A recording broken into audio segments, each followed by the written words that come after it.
খবরদাতা, সাংবাদিক, বুদ্ধিজীবী ইত্যাদি বলে আমার নবীর ব্যাপারে যদি কেউ বাজে মন্তব্য করে, মনে রাখবেন এই লোকটি ইমানের ফোল্ডারে তার কোনো জায়গা থাকবে। আমাদের দেশে তো অনেকেই শাব্দিক অর্থ করে ফেসে গেছে। নবী মানে যদি আপনি মনে করেন সংবাদ বাহক, বার্তাবাহক, সাংবাদিক, তাহলে মনে রাখবেন এগুলো মানুষের ক্ষেত্রে ব্যবহার করা যায়, নবীদের ক্ষেত্রে এই ধরনের শব্দ ব্যবহার করা এটি পুরোপুরি বিয়াদবি। বলেন এগুলো কি? যেখানে সাংবাদিক, বার্তাবাহক এগুলো ব্যবহার করি, যাদেরকে সমাজের মানুষ সাংবাদিকের নাম শুনলে তো পুলিশ দৌড়ায়, কথা বলেন না? এটা মানুষ অপমানের চোখে দেখে, মানুষ গালিগুলাজ করে।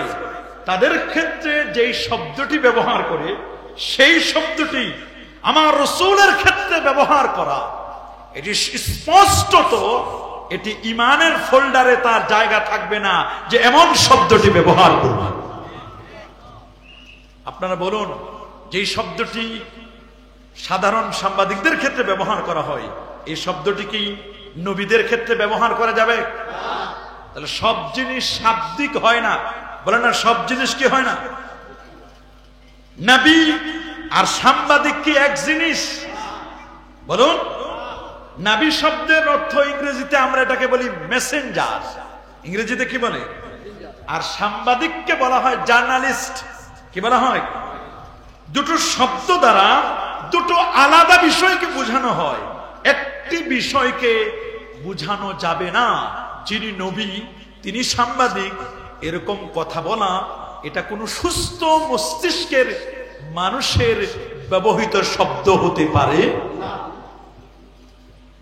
আরেকটি কথা না বললে নয়, নবী শব্দের সম্পর্কে মহাসত্য, আল্লাহ প্রদত্ত ওয়াহির সাথে সম্পর্ক। বলেন কার সাথে?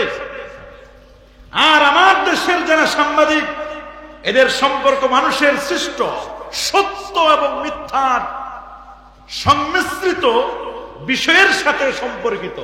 সাংবাদিকরা সত্য মিথ্যা সব একাকার করে তারা সমাজের মধ্যে ছড়িয়ে দেয়। কখনো কখনো অনেক সাংবাদিক সংবাদ প্রচার করার পরে তারা মাঝে মধ্যে সরি বলে মাপও চায়। কিন্তু আমার নবী কোন এমন কোন সংবাদ দিয়েছেন যে সংবাদটি বলার পরে আমার নবী কখনো সরি বলেছেন? নাউজুবিল্লাহ। আরো জোরে নাউজুবিল্লাহ। নবীরা এরা আল্লাহর পক্ষ থেকে মুখতার, নির্বাচিত, মুস্তাফা, মুজতবা। আল্লাহ তাআলা যাদেরকে নবুয়ত দেন তারাই কেবলমাত্র নবী হতে পারেন। আর সাংবাদিকতার ক্ষেত্রে প্রশ্ন আসে না। তারা সাংবাদিক তো ভালো সাংবাদিকও আছে, আবার হলুদ সাংবাদিকও আছে, আছে না? মুসলিম সাংবাদিক আছে, অমুসলিম সাংবাদিক আছে, আস্তিক সাংবাদিক আছে, নাস্তিক সাংবাদিক আছে, মুমিন সাংবাদিক আছে, কাফের বেদিন সাংবাদিক আছে। তাহলে যখন নবীকে সাংবাদিক বলা হবে তখন মানুষের মধ্যে কনফিউশন তৈরি হবে, তিনি কি আস্তিক নাকি তিনি নাস্তিক, এগুলো প্রশ্ন চলে আসবে। তাহলে নবীর শানে এমন কোন শাব্দিক অর্থে শব্দ ব্যবহার করা যাবে? জোরে বলেন না। কারণ নবীরা তো এমন, যেটা সূরাতুন নাজমের 3 এবং 4 নম্বর আয়াতে আল্লাহ পাক রব্বুল আলামিন বলে দিয়েছেন, ওয়া মা ইয়ানতিকু আনিল হাওয়া ইন হুয়া ইল্লা ওয়াহয়ুন ইউহা।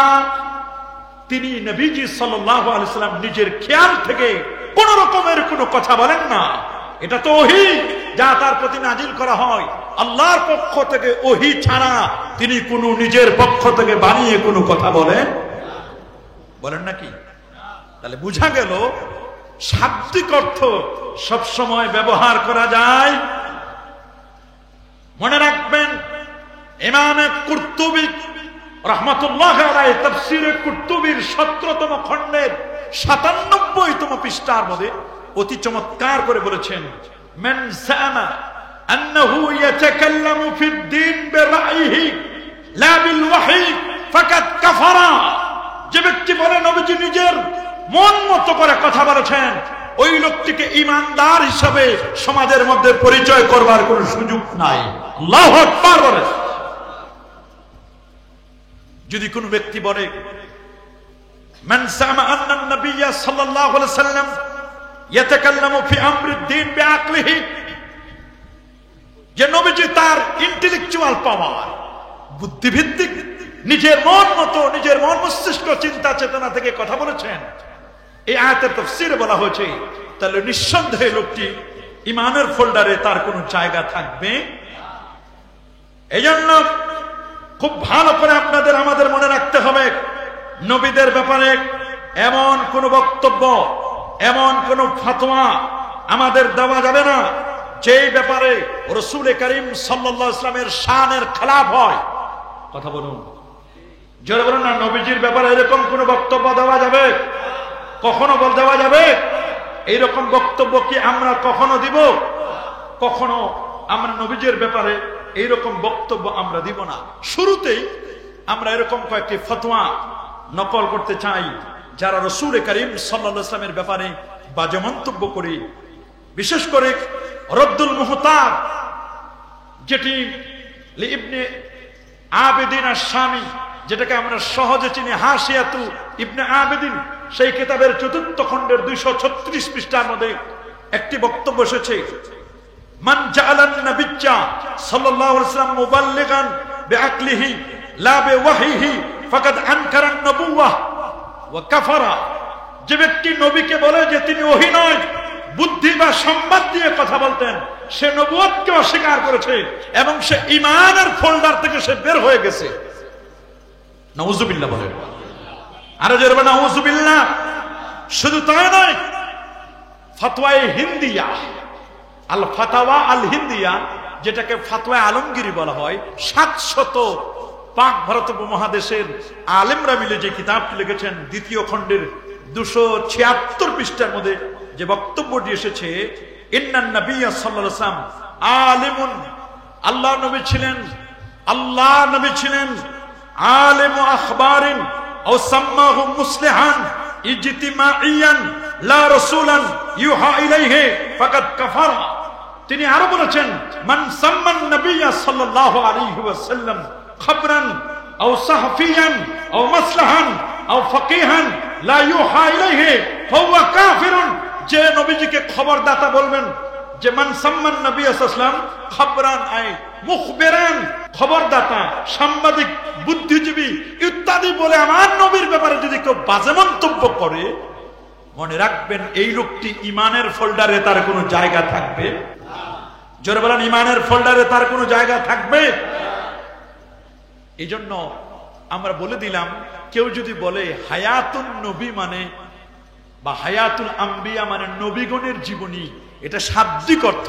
বলেন এটা কি? সবাই বলেন না এটা কি? শাব্দিক অর্থ।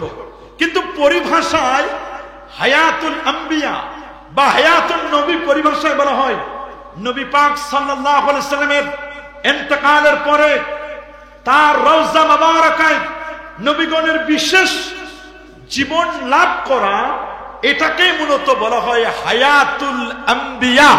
আল্লাহু আকবার বলেন। নবীগণের ইন্তেকালের পরে তাদের আপন আপন রওজা মুবারাকায় বিশেষ একটি জিন্দেগি লাভ করা, এইটাকে মূলত বলা হয় হায়াতুল আম্বিয়া। বলেন না এটাকে কি বলা হয়? হায়াতুল আম্বিয়া। নবীজির ইন্তেকালের পরে শুধু আমাদের নবী নয়, আমার নবী সহ এই পৃথিবীতে যত নবী এবং রাসূল এসেছিলেন, সমস্ত নবী এবং রাসূলগণ আপন আপন রওজা মুবারাকায় তারা জিন্দা। আল্লাহু আকবার। সমস্ত নবীগণ আপন আপন রওজা মুবারাকায় তারা কি? এই বক্তব্যটি কোরআন, সুন্নাহ এবং ইজমাউল উম্মাহ, তিনটি দলিলের আলোকে এটি প্রমাণিত। আল্লাহু আকবার বলে। জোরে আল্লাহু আকবার। যদি কোনো ব্যক্তি আল্লাহ নবীর হায়াতুল আম্বিয়া, নবীজির বিশাল শরীফ, নবীজির ইন্তেকালের পরে আপন আপন রওজা মুবারাকায় সমস্ত নবীগণ আপন রওজা মুবারাকায় জিন্দা, এই বক্তব্যটিকে যদি কেউ ইনকার করে, ডিনাই করে, তাহলে ওই লোকটি পথভ্রষ্ট, গোমরাহ। ওই লোকটি যে পথভ্রষ্টের উপরে আছে, ওই লোকটি যে গোমরাহ, ও যে বাতিলপন্থী, এতে আর কোনো সন্দেহ নেই।